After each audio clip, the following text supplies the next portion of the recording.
श्रीराम समर्थ. सद्गुरू श्री ब्रह्मचैतन्य महाराज गोंदवलेकर यांचे प्रवचन दिनांक 5 जुलै. आपली सुखदुःखे श्रीरामाला सांगा. तुम्ही सर्वजण छान सेवा करता आहात, याबद्दल शंका नाही. अशी सेवा अखंड चालू ठेवा, त्यातच कल्याण आहे. त्यानेच आपण तरुण जाऊ. जरी कोणी काहीही सांगितले, यात काय आहे, त्यात काय आहे, याने काय होणार असे म्हटले, तरी तुम्ही तिकडे लक्ष देऊ नका. परमेश्वराची सेवा वाढवावी तेवढी थोडीच आहे. तो फार मोठा आहे, अमर्याद आहे.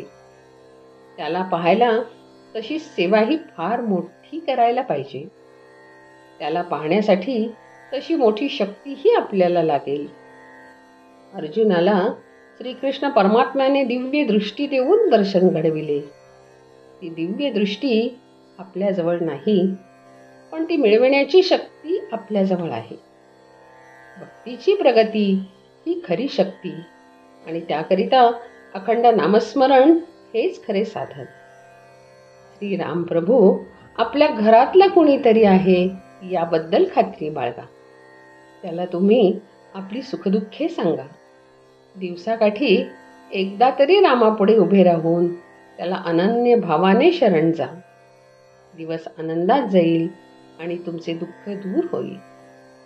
आपले ज्ञान, शक्ती, वैभव, सत्ता त्याच्यापुढे काहीच नाही. तेव्हा या सर्वाचा विसर पडून त्याला शरण जा आणि त्याच्याजवळ प्रेम मागा. देवा, आम्ही जे तुझे दर्शन घेतो ते सर्व बाह्य स्वरूपाचे. तुझे आम्हाला खरे दर्शन घडव. आम्ही अवगुण संपन्न असू.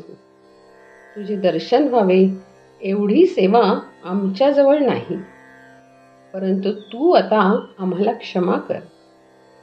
यापुढे देवा कितीही संकटे येवो, आमच्या प्रारब्धाचे भोग आम्ही तुझ्या नामात आनंदाने भोगू. जे काही व्हायचे असेल ते होऊ दे. आमचे समाधान टिकून तुझ्या नामात आमचे प्रेम राहील एवढी तुझी कृपा असू दे. खरोखर परमेश्वर भक्ताचे मन पाहतो, त्याचा भाव पाहतो. एरवी तो त्याच्या जवळच असतो.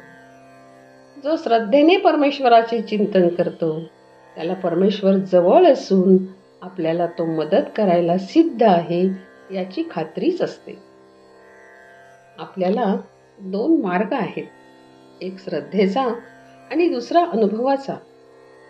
एका गावी पायवाटेने गेले तर फक्त 3 मैलाचे अंतर, आणि मोटारच्या रस्त्याने गेले तर 10-12 मैलाचे अंतर. श्रद्धा ही त्या पायवाटेसारखी आहे.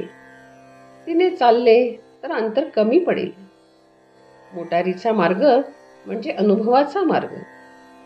मोटार कुठे रस्त्यात बिघडली किंवा वाटेत कुठे अडथळा आला की प्रगती थांबते. त्याप्रमाणे अनुभवात काही चुकले की प्रगती खुंटते. तेव्हा शक्यतो आपण श्रद्धेचा मार्ग पत्करावा.